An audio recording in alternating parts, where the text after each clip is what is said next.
the covenants, giving all praises, Kal Halayim La Yahweh, Bahasham Yahushai, Bahasham Racha Kodash. Double honor to the apostles and elders of great millstone that rule well, laboring the word and doctrine. Shalom, amen, in peace, may that be unto the elect of the nation of Israel.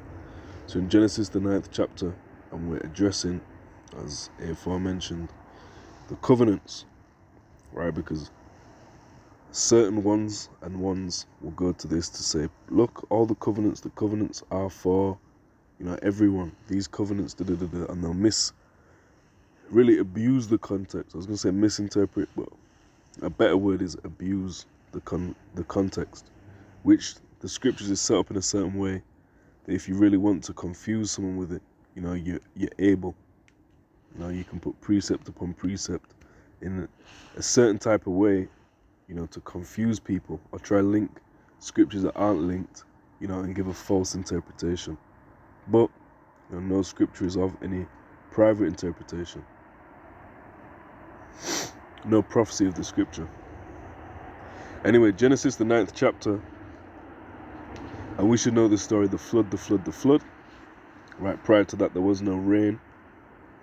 So you got Genesis 9, and start at verse 8. It says, and God spake unto Noah. Now the first one, what does it actually say for God? Let's take a little deep dive.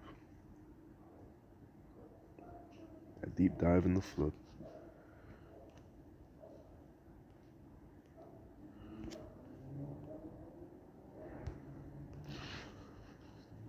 Genesis 9 and 8, it says Alahayim, right? So that word is actually plural. That would mean the powers, right? So the powers, plural, Yahushua and the angels spake unto Noah, right? And Alahayim spake unto Noah and to his sons with him, saying, behold, and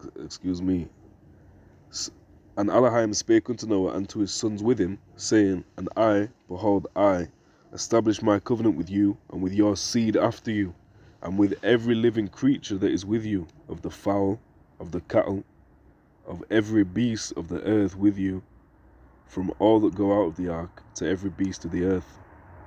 And I will establish my covenant with you, neither shall all flesh be cut off any more by the waters of a flood, neither shall there any more be a flood to destroy the earth. Right, so that's the promise. This is where you get the idea of a so-called rainbow. Right, because again, there was no rain prior to the flood. Verse 12, and Alahayim said, this is the token of the covenant which I make between me and you and every living creature that is with you for perpetual generations.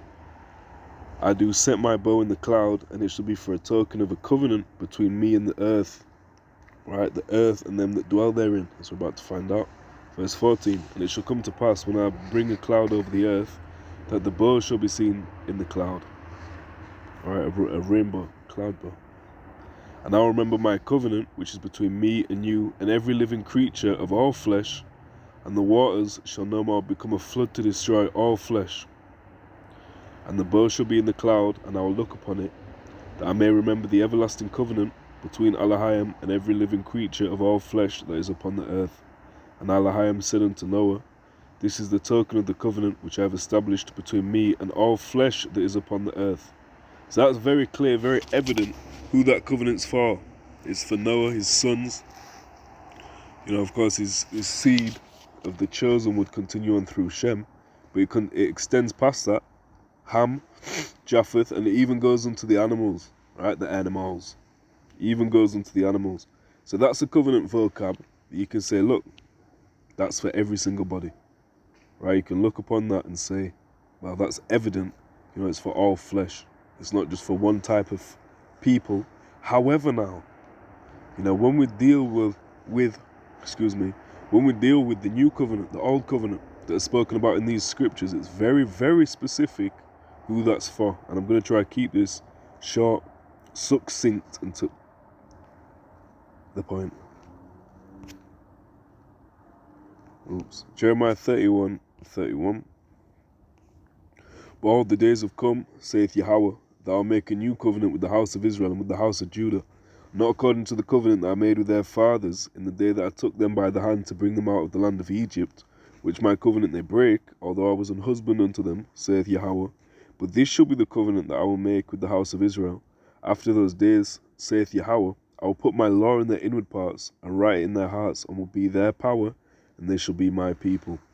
And they shall no more teach, and they shall teach no more every man his neighbour, and every man his brother, saying, Know Yahweh, for they shall all know me, from the least of them unto the greatest of them, saith Yahweh.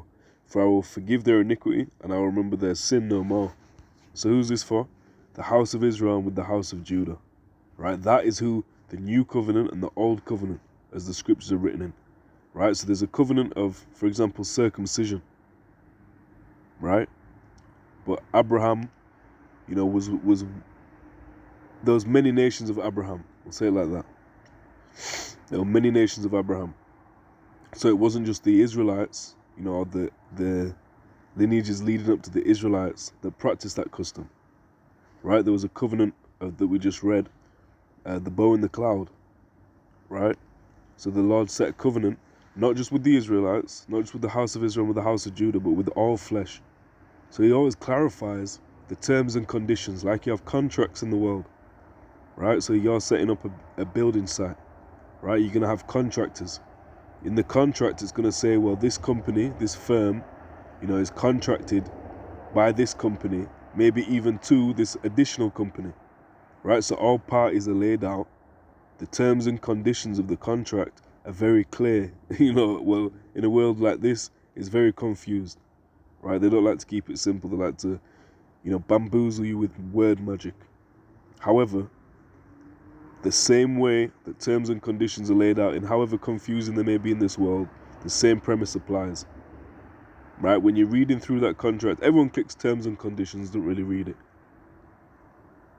But it's going to be outlined in there what exactly they're entitled to do, what exactly you're entitled to do.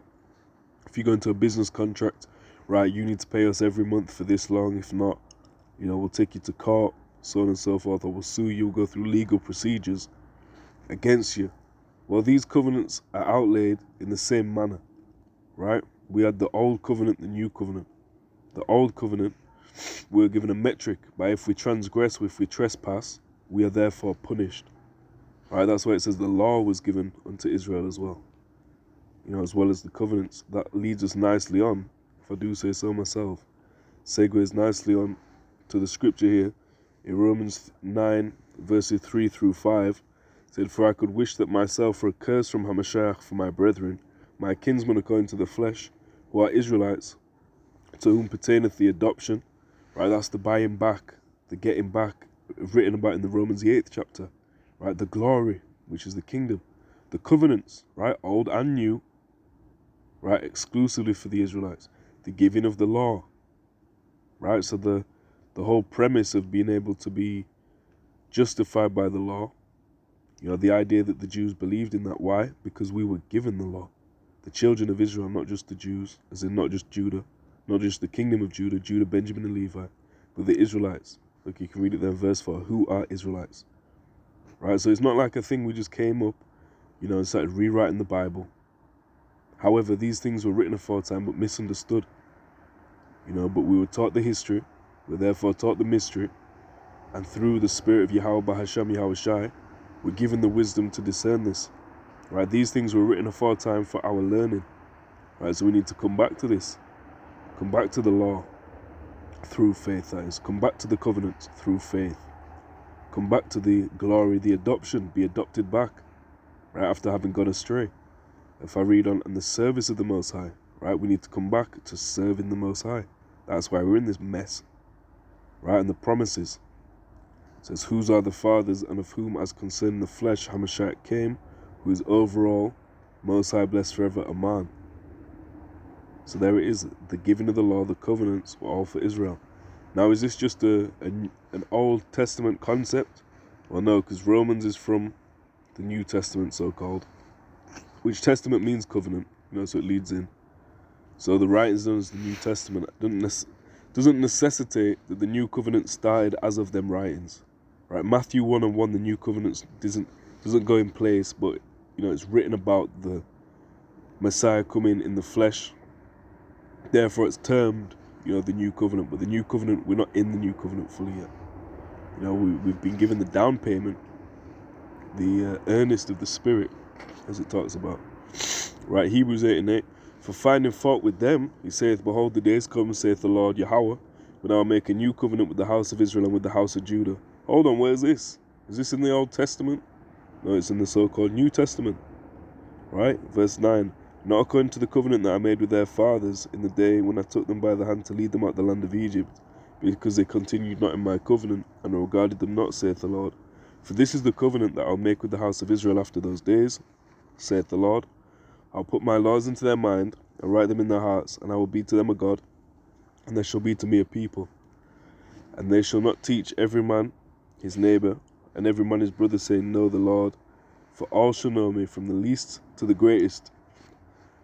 For I will be merciful to their unrighteousness, and their sins and their iniquities will I remember no more. In that he saith a new covenant, he hath made the first old. Now that which decayeth and waxeth old is ready to vanish away. Alright, so it's ready for who?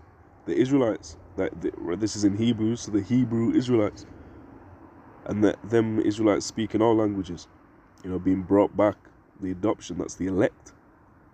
Alright, so the covenant is very clearly for Israel. When you're dealing with old and new, the only one you can point to say it's a universal one is the one that outlines very specifically, you know, who it's from and who it's for, pertaining to the flood. Right, that's where you can say all people, all people. Right, next video, Lord willing, shalom.